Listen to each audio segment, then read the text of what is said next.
1. Public persona. The family man face. Al Walker, also known as Al Jolly in the first season of Resurrection, is famous in his community for his vibrant, outgoing personality. He is the classic suburban dad, always present at his kids' soccer games, talking to neighbors on the driveway, and acting silly to make people laugh. His family photos show a loving dad surrounded by smiling kids. Al's wife and children genuinely seem to adore him, and at barbecues or church gatherings, nobody ever suspects anything out of the ordinary. He is known for his goofy jokes and warm laugh, making everyone feel welcome. This bubbly side is more than just who he is. It is his shield. For Al, acting like the perfect family man is a full-time job. He keeps his routine clean and predictable, keeping his yard neat and never causing trouble. Even in private, he gives his family the attention they crave. Oh, you scored a goal! Oh, that's great, sweetie! Okay, listen, I gotta go, so love to you and Mom, okay? All right, bye. This attention to detail in his public and private life is what lets him go unnoticed. Arthur Mitchell also mastered the family man facade. He was considered a model citizen, filling important roles in the community. Arthur volunteered for charities, attended church as a respected deacon, and always seemed ready to lend a hand. If someone needed a house built or support after a tragedy, Arthur was there to help organize and pitch in.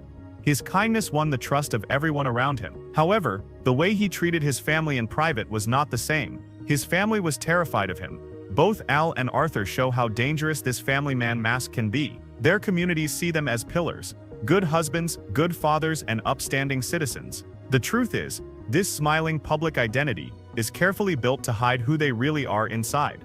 2. Secret double lives. Hidden murderer identities. What people don't know is that Al Walker's friendly, helpful nature is a deeply rehearsed act. At night or while traveling for work, he becomes someone else entirely. A serial killer who targets women. His victims all have one thing in common. They wear their hair in ponytails. Al stalks his chosen targets, always searching for women whose long hair matches his fetish. After strangling them with their ponytails, he takes it as a trophy, saving it as a grisly keepsake. All right, I hope you like my little movie, Mr. Prater. Scary. Al is skilled at staying under the radar. He chooses times and places where nobody will see what he's doing, such as a hiking or bike trail. He keeps up the charade at home by never acting strangely, or giving his family a reason to look deeper. His routine stays the same before and after his murders, and he tells believable stories if ever questioned about his whereabouts. Arthur Mitchell's double life was just as frightening, but more structured. Arthur's murders followed a precise ritual, a set order and specific methods connected to personal trauma from his childhood. Unlike Al, who acts on compulsion and secret desire, Arthur carried out his killings as a way to relive and control events from his past. You made me do this!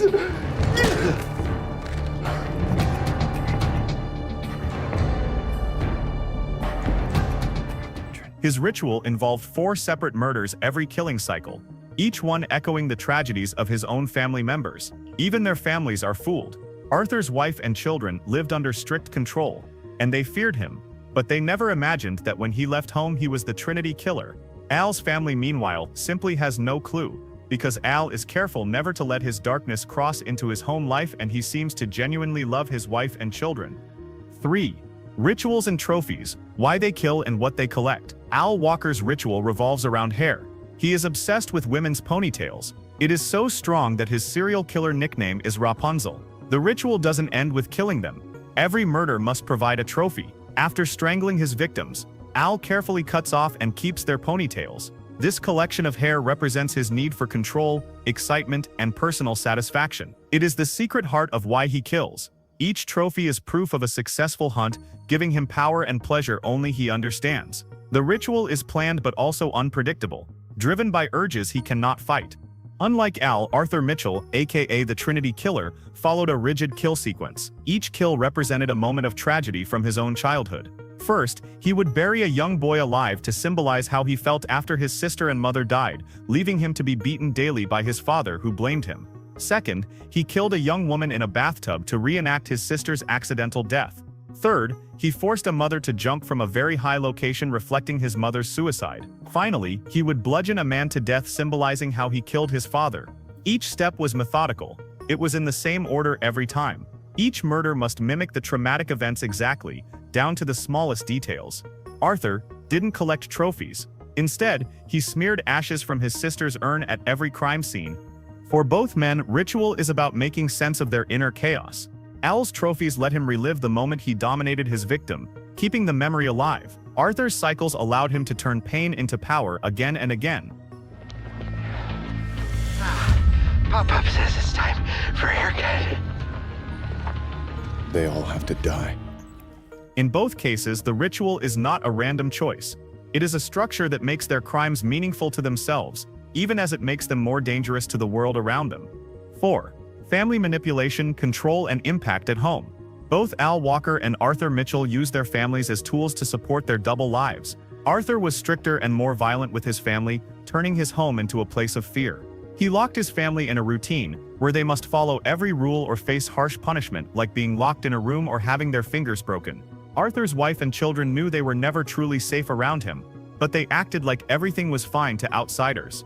Al Jolly, on the other hand, presents as a caring, fun father in front of everyone, and he is. He tries to make his home a happy place with games, sports, and smiles, but this is also a way to hide what he really is. Al values the image of a loving family and uses it as a mask to keep suspicion away. But your family will never know the whole you if you ever let your mask slip. The good husband and perfect father would disappear.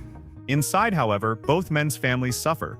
The constant pretending creates stress and confusion, sometimes leaving long-lasting trauma, especially for the children.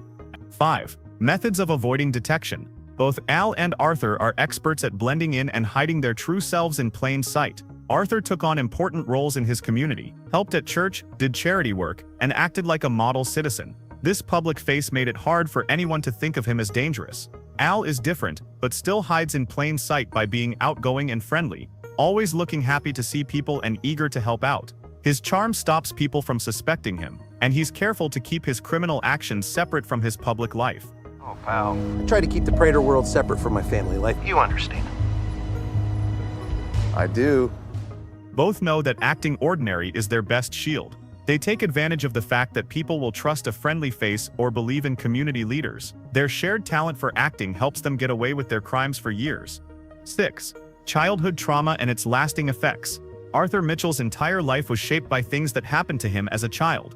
Each of his murders was a ritual that repeated a part of the pain and loss he felt when he was young, like the death of his mother and sister and the violence from his father. These memories never left him, and his crimes became a way to feel in control of that old pain. Al Jolly's trauma is different and less structured, but it is also deep. His dangerous behavior comes from personal pain and a need to repeat strange patterns tied to his family, especially his mother. I assumed mommy issues were a given in this crew. Take one guess how Al's mother wore her hair. What is that for you? Glasses? Yeah. Arthur's trauma made his actions precise. He did things in the same order and the same way each time. Al's trauma makes him unpredictable, sometimes acting out for reasons even he doesn't fully understand. Both men show how childhood scars can grow into powerful forces that shape the rest of a person's life. 7. How their facades start to crack. Both Al and Arthur were very skilled at pretending nothing was wrong, but keeping up with such big secrets is hard. Al's lively, almost exaggerated concern for others cracked when he felt threatened by Dexter. He started to act nervous, changed plans at the last moment, and did things like throw away his phone to avoid being tracked. As Dexter got closer, Al trusted him less and less, finally running away to keep himself safe. It kills me to let Al go free. For now. Arthur's mask began to slip the more Dexter hung around him. It became truly obvious when they hit a deer and had to put it down. His strict routines, normally his strength, became weaknesses when someone started looking closer at them. Cracks in Arthur's mask also showed at home, where his family suffered under his control and the false image he wanted everyone to see. In both men's lives, the need to keep up their charades either have or will eventually become too heavy, leading to mistakes, fear, and their secrets slowly coming to light. 8. The roles of fear and control. Al and Arthur both use fear and control as central parts of their secret lives, but they operate in different ways. Arthur was motivated by control. Every murder was part of a ritual, and that gave him a sense of power over his trauma. He controlled his household with strict rules. His wife and kids lived in a constant state of fear because he acted like he owned them. Arthur's need for control leaked into every part of his life, from how he selected victims to how he handled his family. The fear he created wasn't just outside the home, it was at the heart of his family routine. Al Jolly's fear and control come from his unpredictability. He acts friendly and concerned in public, but his real personality is always close to breaking out. Al doesn't always follow clear rules for killing. Instead, he acts on impulse, often driven by deep private fears. His outward charm hides how dangerous he is, making people trust and like him, even when they shouldn't. Al has the biggest smile I've ever seen. You'd think he has it all. Al is unpredictable and often acts on instincts, while Arthur sticks to patterns and rituals developed over years. But both use fear as a tool, Arthur in a careful, planned way and Al in a spontaneous, gut-level way. 9. How Dexter gets involved and their downfalls. Dexter's pursuit of Arthur Mitchell was one of the most intense storylines in the series. Arthur was able to live a double life for decades because he was careful and disciplined, but Dexter finally pieced together his routines and exposed the truth. Arthur's downfall came because Dexter wouldn't let go, not because he was sloppy. This led to tragedy for Arthur's whole family, which was already damaged by his violent rules. Your life is a lie. These are lies. Community hero? Jonah, this isn't... Al Jolly's downfall is different. While he is smart and cautious, his true weakness is his sharp instincts. Even after the members of Prater's club all fell around him, he set up a dinner with Dexter, where Dexter had planned on killing him. Al sensed something was wrong. He stood Dexter up and completely cut off contact, escaping before Dexter could catch him. He even threw his phone out the window on the highway so he couldn't be found easily. Hey, you know what? I'll see you next year if Prater keeps this tradition going. If this year's murders didn't mess it all up.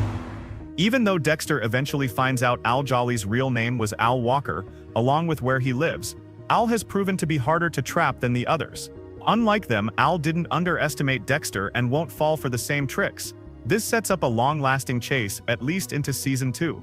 Dexter's determination means Al won't stay hidden forever, but Al's blend of childlike instincts, careful lying, and willingness to disappear make him a uniquely challenging target for Dexter.